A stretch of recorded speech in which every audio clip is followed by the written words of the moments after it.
Blog Talk Radio. He's a man who's going to tell you like it is. You can never be afraid of something that you don't know about. Now, that's ignorance. And for us, ignorance is not bliss. He's a man who's not afraid to talk about the real issues and not skate around it. Don't you think it's about time that you got tired of where you are? I mean, you have got to be ready for God to do something for you and let him move. He's a man who loves his God, his country, and his people. I'm going to be honest with you. I'm not too fond of the political state of the world, and particularly the U.S. as it is right now. But if you want change, you have to make it happen. You can't keep settling for less than what you ought to have. He's a man who's sowing seeds of life, love, and liberation to anybody who's willing to hear. There comes a point in time when everybody just needs to shut their mouth up and listen to God. And God is the one who will lead us. God is all truth. He'll tell us everything we need. That covers every area, every facet, from politics to church to you name it. God's got it covered. He's a man that seeks the heart of God for the people of God. You're listening to Zero Out of Day with Pastor Lorenzo Neal. Good morning, everybody. Welcome to Zero Today. I am your humble host, Dr. Lorenzo Neal, hailing from Cajun Land, USA, here to present you with seeds of wisdom, empowerment, liberation, and we are promoting a knowledge that is engaging and transforming.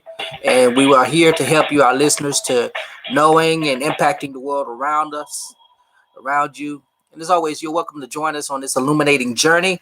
We are on Facebook Live. We are on blogtalkradio.com. We are on YouTube live streaming. So any of those venues, you can come in and share with us. There's chat spaces available on both of those on YouTube and Facebook. So welcome to you. Welcome to you. Welcome to you. Also, you can follow us on all our social media. We are on Twitter at Zero Radio is the handle for the show. Dr. Lorenzo T. Neal is the handle for me on Twitter, and on Facebook, Zero Network on Facebook, Dr. Lorenzo Neal page. Go there, like the page. If you're watching on YouTube, hit the like button and subscribe, and you can see what we do. We're trying to do as best as we can, moving forward with this new what we're doing. We're doing what we do as best we can to do what we can do. So we invite you to join us in that. Again, we thank you all for joining us. Got an interesting topic. It is the Passion Week. It is the week of the Christ. The week that Christ is crucified, he's buried, ultimately leads to his resurrection. And I know a lot of churches are observing this Holy Week or Week of the Passion, or however you want to call it.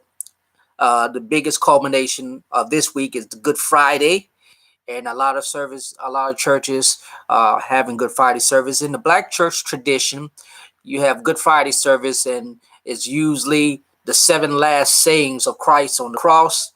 And I will be participating in a Good Friday 7 last words, 7 last sayings service at Poplar Hill AME Church in Fayette, Mississippi. So if you're in the Natchez, Jackson, Poplar Hill, Fayette, Mississippi area, come out. That'll be this Friday at 10 a.m. Poplar Hill. And many other churches also observing this Passion Week with revivals, with Holy Week services, Monday, Thursday services, which is before Good Friday. And of course, everybody's going to be observing Resurrection Sunday, Easter Sunday, on this coming Sunday.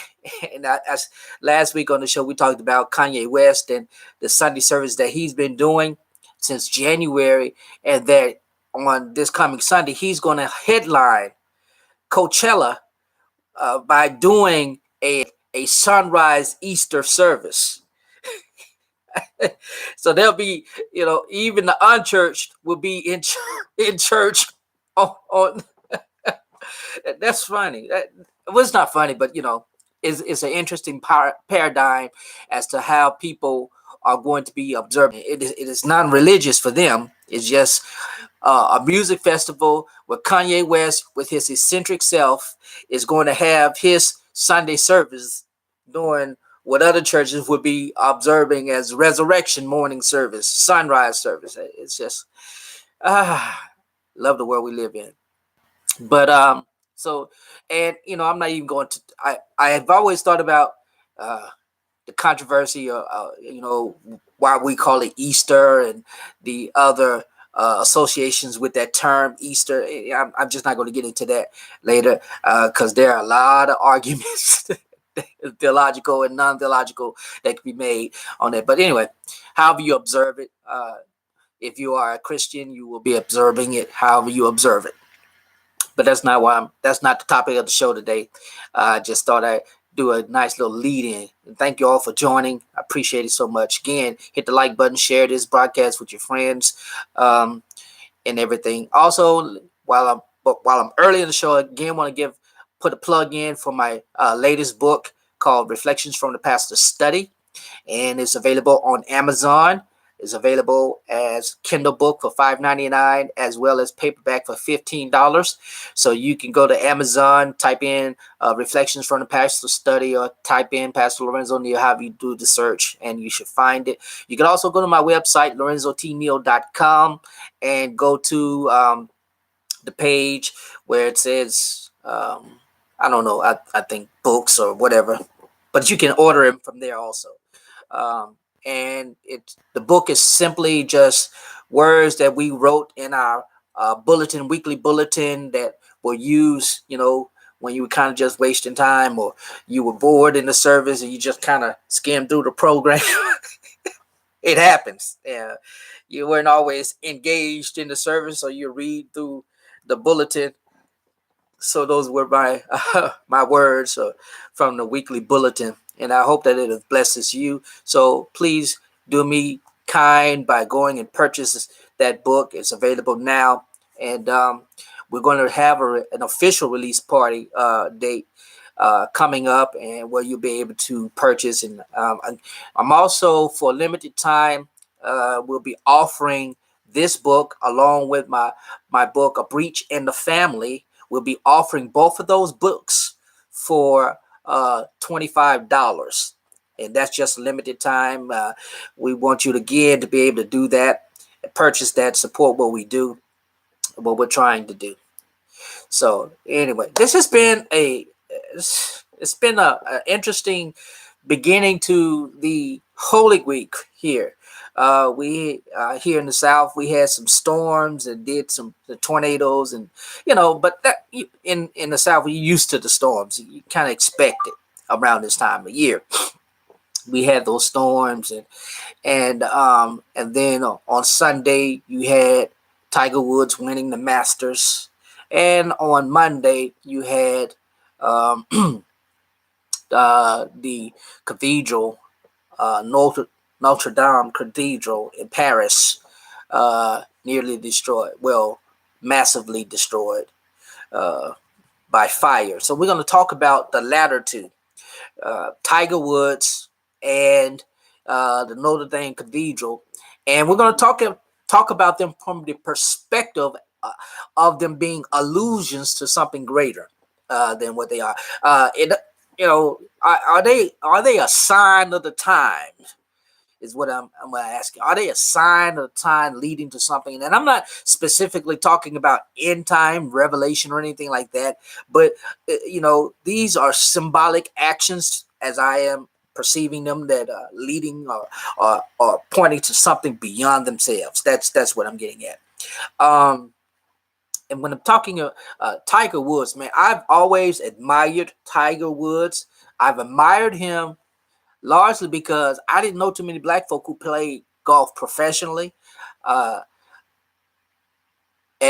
my, growing up in the hood, you didn't see that. You just saw basketball, baseball. Well, maybe baseball. A lot of kids didn't play baseball that much, but you saw basketball and definitely football. What you didn't see was soccer, golf, tennis, swimming.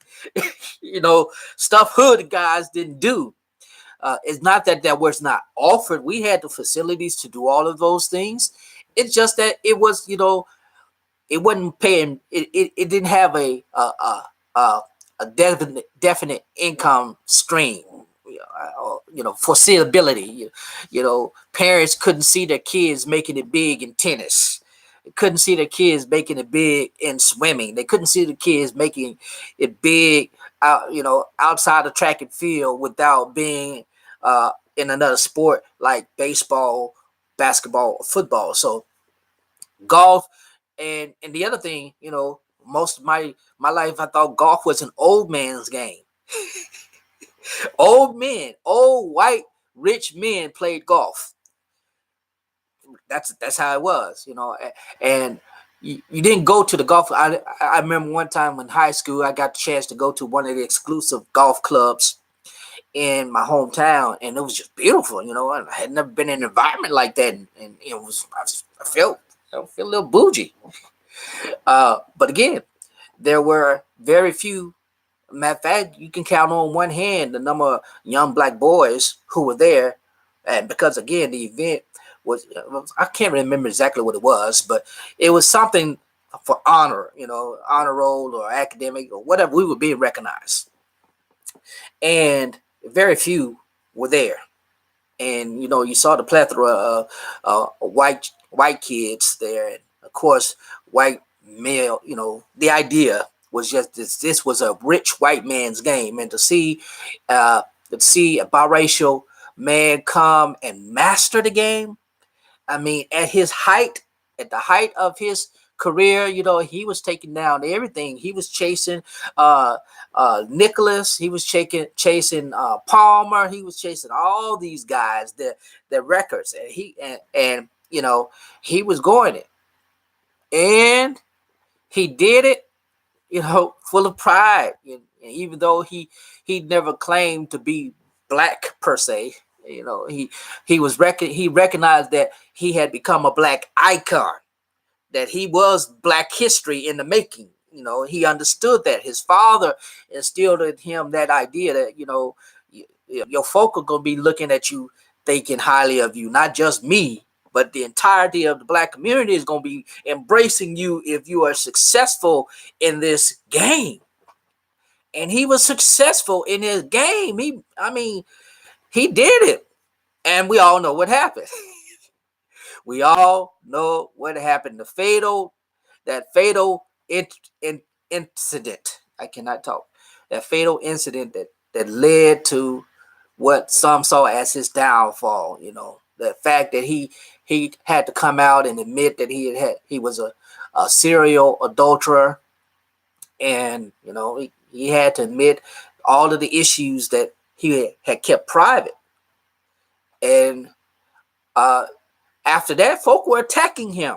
You can't represent us no more. And black folk, you can't represent us no more. Now I bet you if he had been a preacher. If he had been a preacher, they would have defended him to the core. Well, my pastor touched not my anointed, knew my prophet don't harm. He is a man before he's a preacher. I know this is just sad. I know that is just sad, but that's how that's how it is. Unfortunately, for quite a few, that's how it is. But what he did do is he stayed. He didn't let the pressure get to him, and he performed badly. That's just reality. He didn't perform at his peak performance days. He didn't perform quite that way. He, finishing low, and sometimes not finishing at all, as I understand. And the sports media had a field day with watching him sink further and further away from his iconic rise. So he was, to them, they had already said he's maxed, he's reached his prime, and that's it, and his star has risen, and now his star is falling. And that was true. It was. He was not performing at peak. He was experiencing health issues, emotional issues with the passing of his father, and all kinds of other things he may not have made public, or we may not have been aware of. And in the midst of all of this, he never gave up the game. He kept going. He kept going, kept losing, still got paychecks, endorsements, probably lost a lot of those. Well, he did lose a lot of. I'm not sure if he gained some back, but he didn't stop playing, and he didn't quit because he was losing. And this past Sunday, he put all the haters to shame by having the biggest comeback in golf history.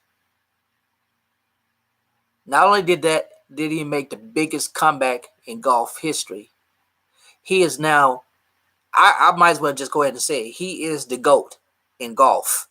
He is the greatest of all time. Just shy of Jack Nicklaus and Arnold Palmer with records, just shy of them. And if he goes another year, he will beat them. He has won his 5th green jacket at the Masters.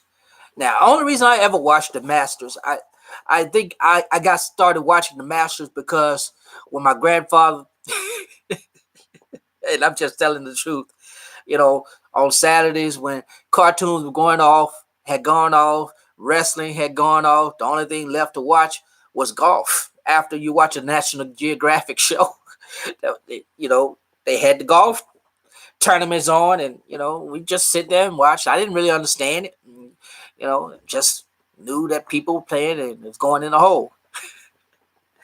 But you watch it, I would watch it, and I began to understand the game. And in college, I learned to properly play the game, even though I don't play it right. But learn how to play. I remember in college when we had our first golf team at the University of Arkansas Pine Bluff, and that I'm digressing. But anyway, the comeback that he did was so amazing, and it's interesting that it happened on Palm Sunday. It's interesting that it happened as we recognize Palm Sunday. It's interesting that it happened on a day that people observe the celebration of Jesus coming into the city of Jerusalem in anticipation of his death and passion. It was reassuring to see that this young man, well, I can't say young, we're in pretty much the same age.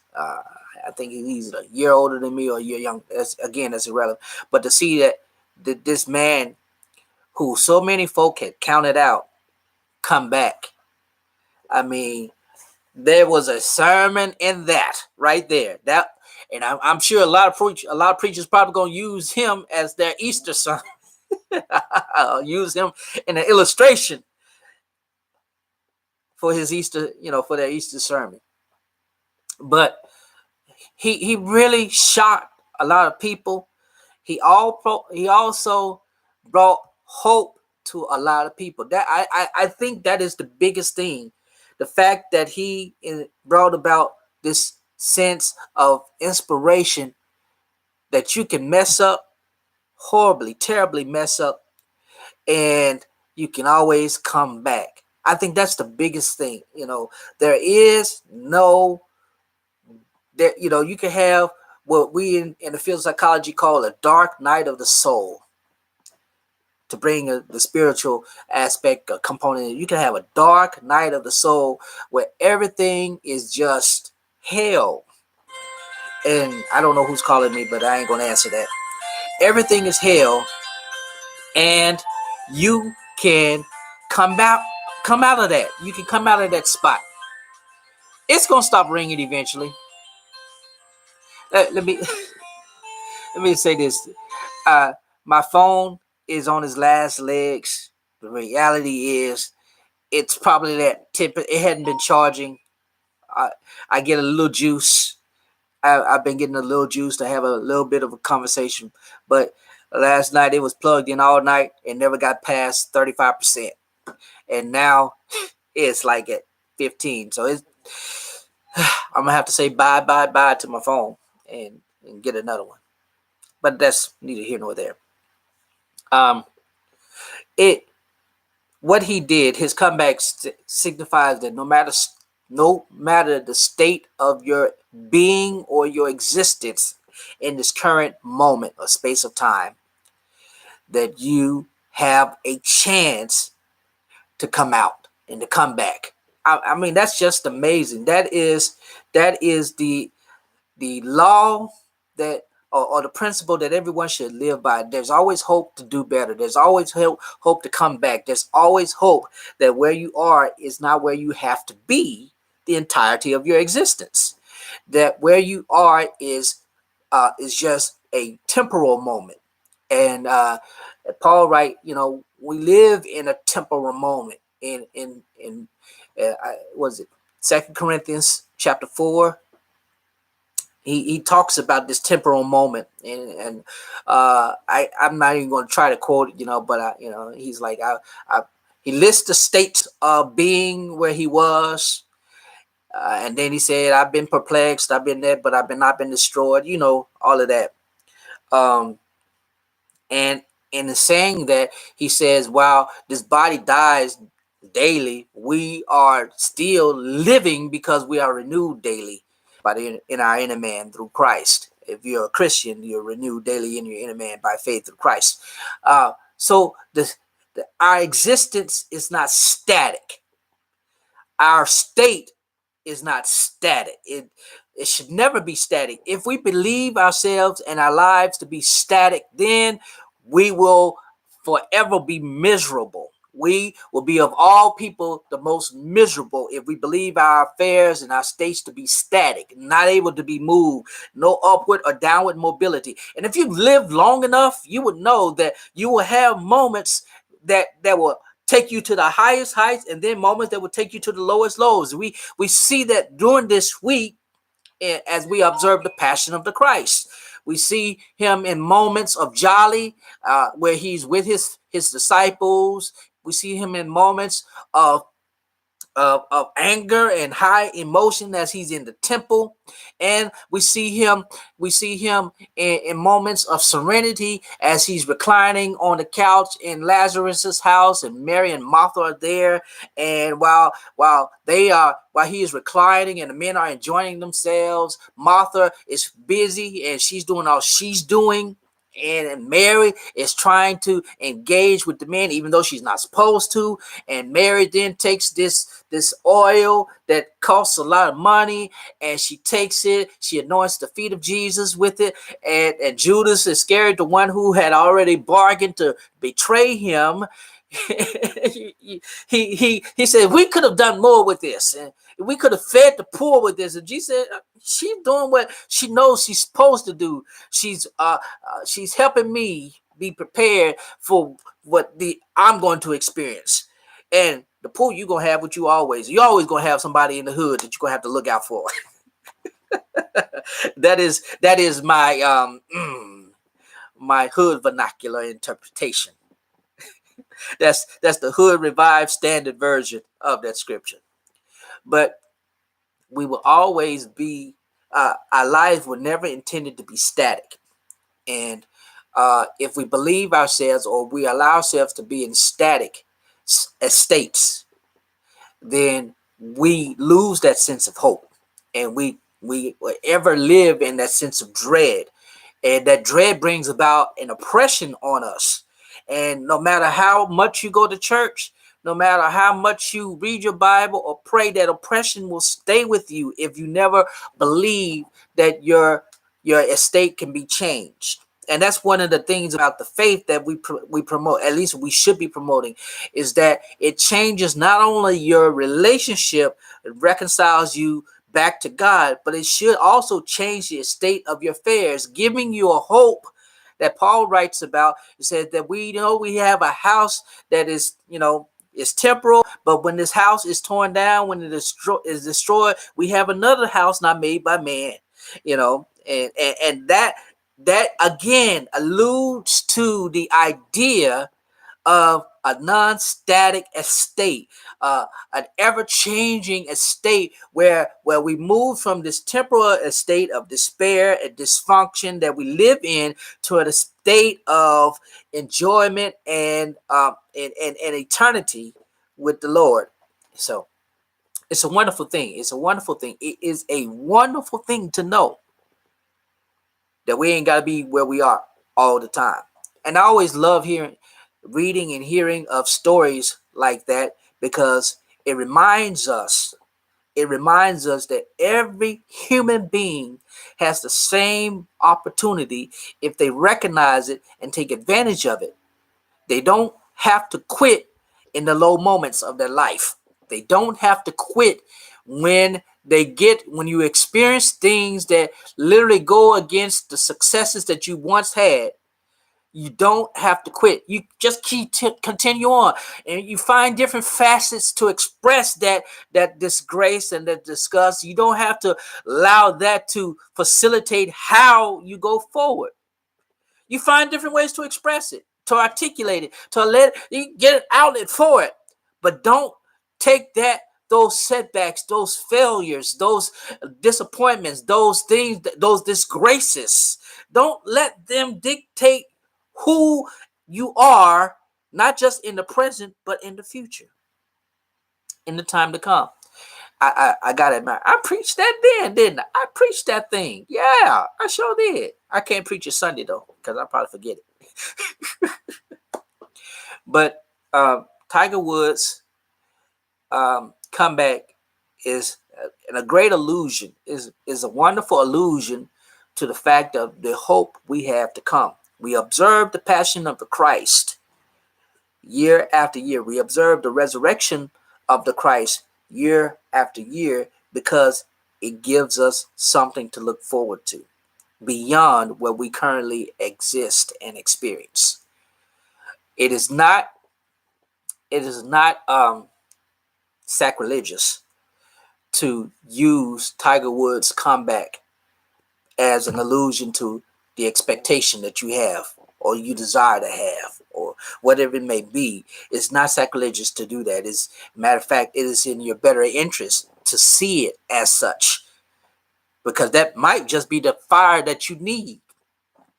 Just a story like that, to see a man who is very successful fall and keep falling and keep failing, but never giving up, and eventually mastering the very thing that led to his fall. I guess you could say. I don't know. That probably was a bad analogy, but you get what I'm saying.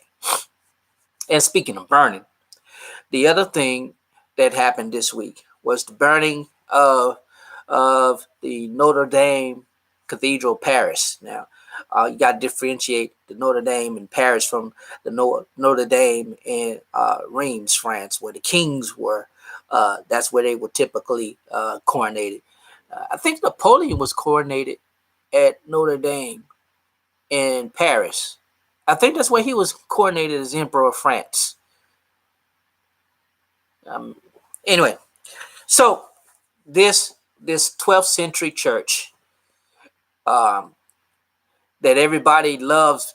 I didn't really know about Notre Dame until I read The Hunchback of Notre Dame, and then I put the two together, and I realized, and the Disney cartoon, The Hunchback of Notre Dame, and I realized, oh, that's a real place. I knew more about the Gothic cathedrals largely because being a music major, and being a fine arts teacher. Even though I was a band director, I had to teach fine arts. And one of the things that we studied was Gothic architecture. And Gothic architecture in Europe was very unique at the time, prior to the Renaissance. It was dark, and we see Goth revivalism here in the States and in the world, where these kids were in the dark, hair and and all of that. You were a goth kid. I don't think we had goth kids in my school. We were all black, so we didn't need to wear black. That was a bad joke, but I'm glad I said it. But anyway, so the Gothic architectural style in Europe led to the building of a lot of the great cathedrals that we see, and in Europe, like Westminster Abbey, St. Paul, St. Paul, of course, Notre Dame, Chartres, and many other cathedrals that we see. And here in the States, we even modeled those, although they were largely Roman Catholic. And so you have when you get into the States, you have the Roman Catholic being great, building these great ones in hold on for a sec.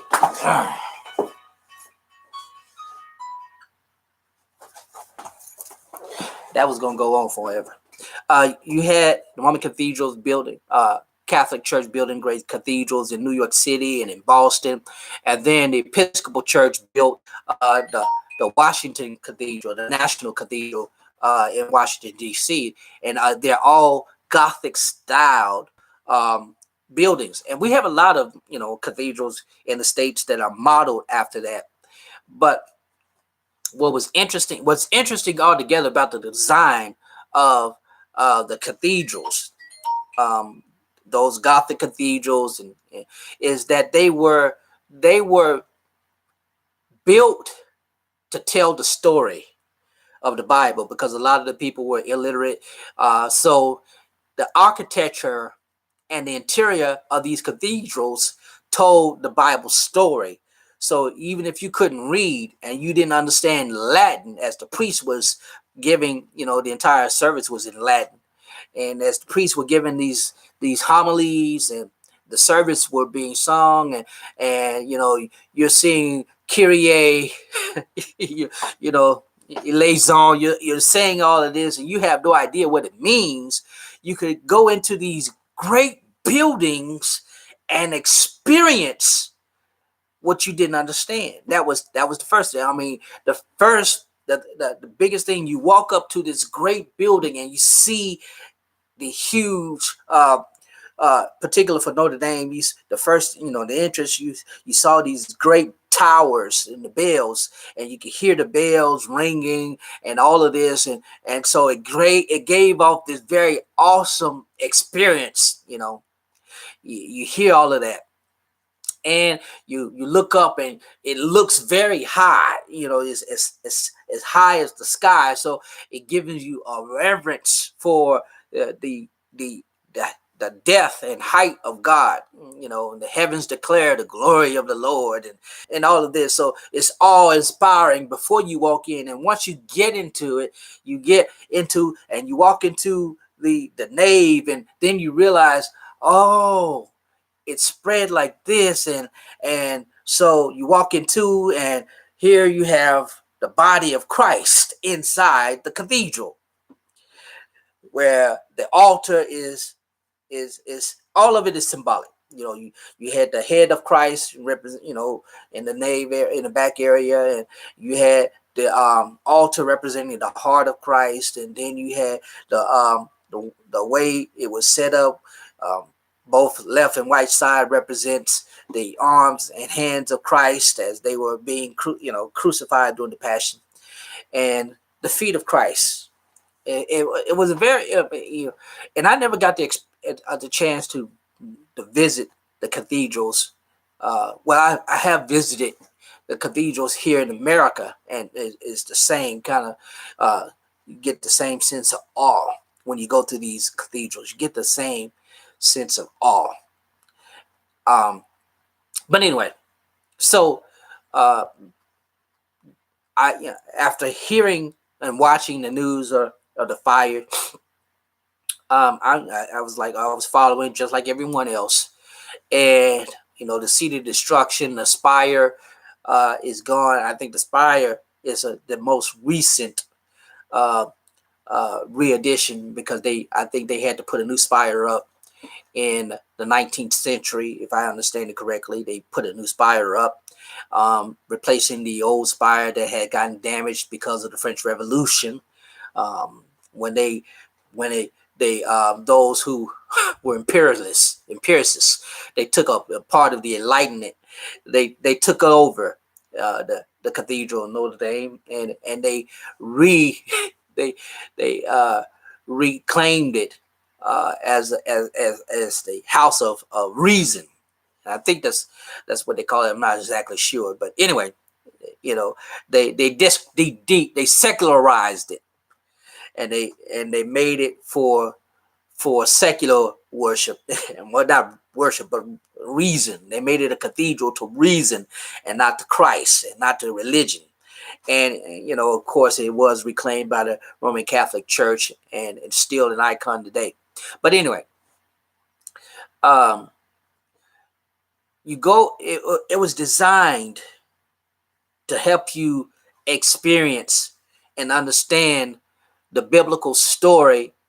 Even if you couldn't read, you could engage it, because everything about the building, including the flying buttresses, and not, as I understand it, this was the first cathedral. This was the first thing, period, to include flying buttresses. Now, what I did, I always liked when I was teaching about this to my students, I always like to say, you see the gargoyles, they have a purpose too.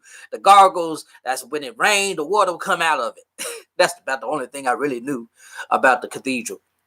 Notre Dame in particular, those gargoyles, they did really that's what it was for. It was like the gutter. So when it would rain on the cathedral, the gargoyles had a physical purpose of letting the water go on out to the ground. That's about as much as I knew. But I made sure that I knew it and the students didn't. Well, I made sure that I acted like I was an authority on the architecture. Y'all get what I'm saying. But so all of the design, the entirety of the design, including the famous rose glass stained windows that adorn the left and right and the back of the church. All of that, all of those serve purposes, and it drew the worshiper into engaging the divine, even though they didn't understand the biblical story altogether. They couldn't read it. They could engage it through experience. And we captured a lot of that in American and Western Christianity as we began to reconstruct or deconstruct high church worship, and with the advent of the Methodist movement in the church here in the States, and the first and second Great Awakenings in the 1700s, and there were more than one Great Awakening, but the first and second Great Awakenings here in the United States, where you had the preachers like Whitfield, who else? Who is the one who says sinners in the hands of angry God? Everybody you should know these guys. They're getting off my head right now.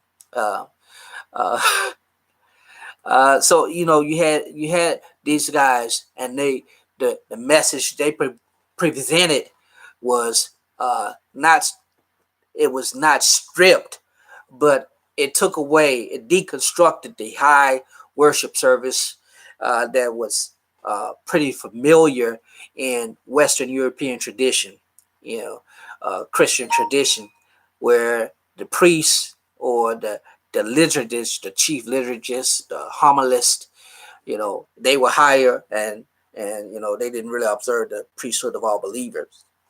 And down, that deconstruction allowed for a different approach to how we worship, and that approach to how we worship led to the approach of how we build where we worship, and that deconstruction developed further to the point where now, as we go into worship places, churches, as we usually call them, we do not connect the divine with the construction, and there's no, we don't have the symbolism as the cathedrals had. They were rich in symbolism because they needed the worshiper to come for the experience, because they couldn't understand what was being said. The only thing they could have was the experience. And while we have maintained the idea of coming for the experience, we have disconnected the experience with the symbolism connecting the experience. So now we have a bunch of big mega churches and wonderful buildings with beautiful stages, wonderful sound, and all of that stuff, and comfortable seating. But there's a disconnect from the experience and the symbolism that should connect to the divine. And the fire, the fire for me is an allusion to that deconstruction and that disconnect. The fire symbolizes to me, and this is just to me, it symbolizes the way that we have been disengaging both the divine and the ways of connecting with the divine. And we're seeing that across the churches. More people leave the church and try to have a richer, more meaningful spiritual experience outside of the constraints of institutional church. We're seeing why they're doing that, because there's nothing to connect to when they get into the worship experience. Because everybody's the same. There's nothing to lead to something greater. And the way to worship, the liturgy was designed and adapted, even in the modern day Protestant churches, was to lead up to the preaching, which was to lead up to connecting with the divine. And in modern day, particularly contemporary Protestant American churches, that's all but gone as fads take preeminence. The more we can do to make people feel good while they're here is what we'll do, without helping them to understand that they're here not for the experience alone, but they are here to connect with what the experience, who the experience comes from. So there are a lot of people who in our churches, both Pentecostal, non-Pentecostal, mainline, or whatever, however you want to define it. There are a lot of people who go through the motions of worship and praise, and yet still do not connect with the object of the praise, object of the worship, and anything like that. And that's a great problem for those of us who call ourselves pastors. That's a great problem, because if we are just simply allowing people to have an experience where they can get the same experience outside of the church, you can go to a jazz concert and get the same type of ethereal experience that you have in a slow moment of worship. If you need an adrenaline rush, if you got to shout, well, you can get that same type of experience outside of a worship experience. So why would people want to come to church? The illusion that I get from this burning and is that there's the deconstruction of both religious experience and religious, not autonomy. I'm not going to say not use autonomy, but religious experience and religious symbolism is very prominent now. That once we have that disconnect, as long as that disconnect continues, we will never really have an authentic worship experience. We know the cross is a symbol. The Bible is a symbol. The church collective is a symbol. All of it is symbolism. And all of it is intended to connect us with God through Jesus Christ. If we are Christian believers, that's what it's all intended to help us remember that we have been reconciled to God through the act of obedience of Jesus the Christ. By his death, his burial, and his resurrection, that his act, Jesus, who was God, made himself of no reputation, but put on the cloak of humanity and came and dwelt among us. He who knew no sin became sin for us, and he died. He who was an innocent man hung with two thieves on the cross. One ridiculed him and said, you saved other folk, why can't you save yourself? And another one said, he don't deserve to die. We deserve what we're getting. And what is he getting? Nothing but the same penalty. And he says, remember me when you get your place in. Remember me. And Jesus says, today you will be with me in paradise. So the symbolism is what we have to connect with. Because once you engage the symbolism with the experience and you connect those two, you have a greater sense of awe and wonder of the wonderful workings of God the Father. We miss that. Every church service shouldn't be about shouting. I watched the video the other day and I was ready to shout, but then I got a problem because the person who was facilitating the shouting, the praise break, said, grab your partner. Get your partner. If your partner ain't shouting with you, you need to let your partner go. And I was like, I thought for a moment, I said, wait a minute. Praise is an individual experience, not a team experience. It's a subjective experience. You're not shouting for the same reason I'm shouting. We may be experiencing the same thing at the moment, but we're articulating something different in their experience. So we're shouting not for the same reason, but we're shouting to the same and praising to the same God. But anyway, I digress. And we have to move and we have to transcend beyond the temporal experiences that we have both in our life as individual humans and as in our life as believers in Christ. And the troubling thing is, I believe a lot of folk won't have the courage to do so. I believe a lot of preachers won't have the courage to encourage people to do so. You know, we'd rather keep them oppressed in their static being. And that shouldn't fly with us. We shouldn't feel comfortable keeping people in oppression and keeping people in temporal states of static affairs. We shouldn't be mad if they come up and they say, well, look, my religious expression has transcended my need to come to a physical church week after week. And you know, I'm not advocating that, you know, you just stop going to church and be spiritual. I'm just saying sometimes, you know, you get to that point where I don't need, you know, this. And I know the Bible says, forsake not yourself, assembling of yourselves together, but in the context of that, you got to read the whole chapter to get the context of that. But that's a whole different thing. But, you know, we should be mad. Now, I'm not talking about people who church hop either, because there are a lot of folk who church hop. They get mad at the preacher, or they get mad at the way the church functions, or they get mad at some individual in the church and just leave. I'm not talking about that. I'm talking about a person who's an authentic self can no longer be fully authentic spiritual self. Let me preface that. Authentic spiritual self can no longer be fully expressed or experienced within the constraints of institutional religious church worship. And there's nothing wrong with that. You know, it may sound like I don't want folk to come to my church. No, I want folk to come to my church, but I want you to come to my church because you understand the need for you to connect with the divine and for you to connect with others like you. And it may sound dichotomous, you know. Sometimes it is, and sometimes it ain't.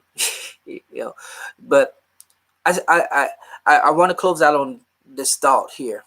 The entirety of our existence should be forward moving, should be progressive. We should be progressing towards something greater than ourselves. And with Tiger Woods' comeback, that should be an example for us. As I recapitulate all that I've been talking about, that should be an example for us to see that there is no bottom too low that we can't come up from. If we continue, we may not be at the same pace we once were. We may not be at the same skill level we once were as we're coming back up. But if we continue at it, we'll get back there. And we get the greater skill. You know, our skill set will get back to where it was and even greater. And as we see, you know, things happen, cathedrals will burn, sacred things that are precious to us, that represent something greater than us, can be destroyed. It can be destroyed. But as One hymn writer said, our hope should be built on nothing less than Jesus' blood and his righteousness. We dare not trust the sweetest frame, but wholly lean on Jesus' name. On Christ the solid rock I stand. All other ground should be sinking sand. Listen, thank you for joining me. I appreciate it so much. Again, if you're watching on YouTube, hit that like button, subscribe, follow us for all updates. Also, you can see how to support me in the description. I am on Patreon, so you can support me on Patreon as low as $1 a month. You can go there and support. Also, you can see the links on YouTube for PayPal me information if you'd like to support me directly. Again, want to encourage you to get a copy of my book. My latest book, Reflections from the Pastor's Study, that's available on Amazon as an Amazon Kindle book, as well as in paperback in Amazon Kindle for $5.99, paperback for $15. I want to encourage you to go there. And also, for limited time only, you'll be able to get both books, Breach in the Family and Reflections, for $25. Inbox me about that, and I'll make sure that you get the information on how to do that. Thank you so much. I got to get out of here. I appreciate all of you tuning in. And until next time, you guys have a wonderful day. You be blessed. God bless you.